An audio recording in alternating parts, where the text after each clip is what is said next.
Oh, hello there. I didn't quite see you. As you can tell by the book that I'm reading, I only read the finest of books. From Captain Underpants to Super Diaper Baby to Dogman, I've been having trouble finding the perfect book to continue my reading with. But now you're looking at the Dorian of the past, because in 2 seconds the doorbell would ring. I would jump out of my seat, dash to the door, open it up, and lo and behold, the book would be there. What is the book, you ask? Well, it's the book that would inspire me, make me happy, make me laugh, make me cry, make me sing. This book would influence me to be the best I can be. And that book was Kung Fu Panda 3, the graphic novel adaptation. No, I'm joking. The book is Cat Kid Comic Club Influencers. This is now the 5th book of the Cat Kid Comic Club series, and I can't take my eyes off it. By this point in the series, I would have expected Dave Pilkey to take his foot off the gas, to slow down a bit. Well, actually I didn't, because he's literally Dave Pilkey. But this book has been a very pleasant surprise, and honestly, a breath of fresh air. Today, I'll be telling you what I honestly think about the story, the comics, even the multiple characters from the Dogman books who made an appearance in this one. So, let me try to influence you on why this book is a must-read. And as always, this review has spoilers. The story begins with Sarah Hatoff announcing that the Cat Kid Comic Club is no more. She interviews Flippy about it, and he says that it's because the club has simply become way too stressful. After a ton of arguing, Flippy tells Naomi that he needs to talk to her privately, and that's when he gives her the book How to Win Friends and Influence People. This book has some simple tricks for getting people to like you and do exactly what you want.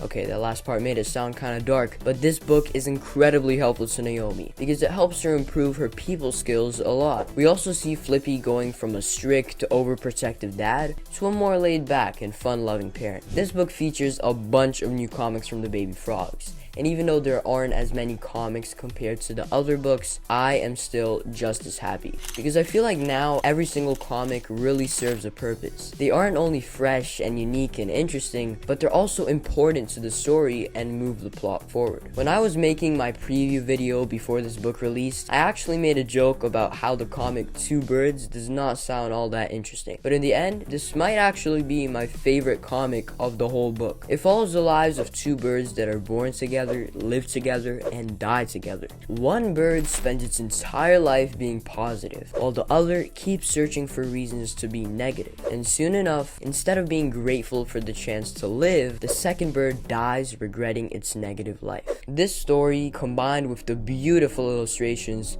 really hit me right in the feels. Now those are my ribs.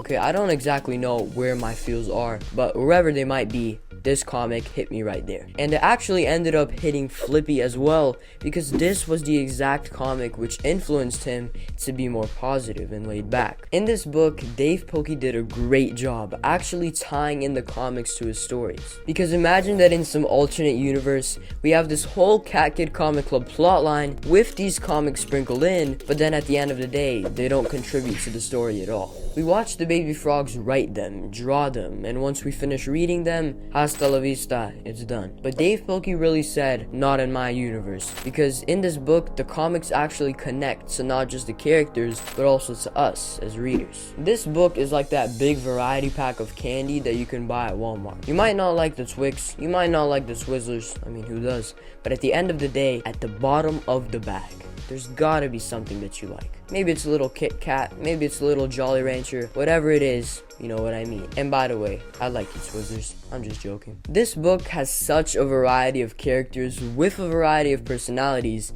and this causes us to enjoy such a variety of comics. We've all grown to know and love Dave Pilkey as the incredible graphic novelist he is. But who would have guessed that he's so skilled at gouache, poetry, photography? I mean, Dave Pilkey truly is a jack of all trades. Another thing that he does really well, which he's been doing since the Dogman days, is introducing serious themes and topics in ways that appeal to the younger readers. I mean, Dave Pilkey talks about things like anxiety, imposter syndrome, All sorts of grown-up topics, and he doesn't just mention them, but he actually teaches us about them. If you went up to 5-year-old Dorian, you could not pay me enough to read about some 1900 psychologist named Dr. Fredrick Wertham. But I guess Dave Pilkey would, because we got a whole comic all about him.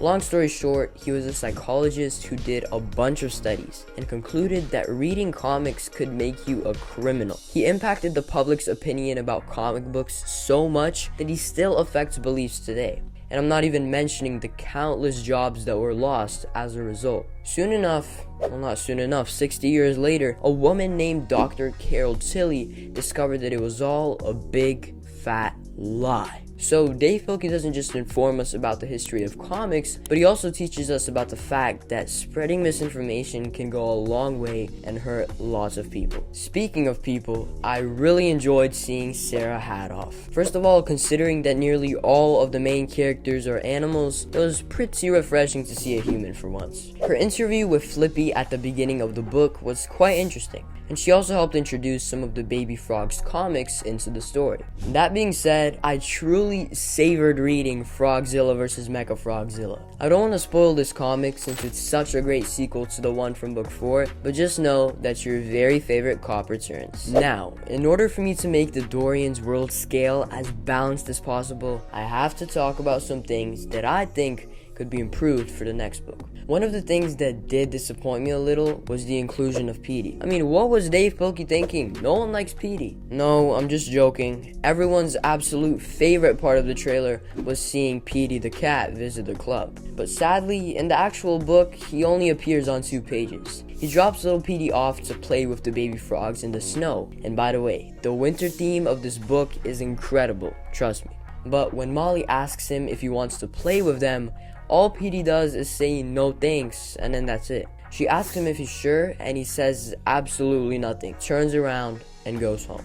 After I witnessed that, I was like, okay, maybe there's gonna be a little plot line or something about Petey being sad or maybe lonely, but we never saw him after that. Having Petey make a cameo in the book was great regardless, even if he only appeared for a couple pages. But the fact that he was in the trailer made for a little bit of a letdown, because I kind of expected a larger role from him in the book. In this book, little Petey also had a bit of a smaller role, but if you ask me, that's okay, because we got to enjoy a little bit more of the baby frogs. One also could complain that this book only had 4 comics, but for me, I actually prefer it this way. Like I said before, I feel like every single comic in Influencers is important and here for a reason. Besides, the comics are way longer now, and we get to enjoy many different angles on just what Dave Pilkey can do.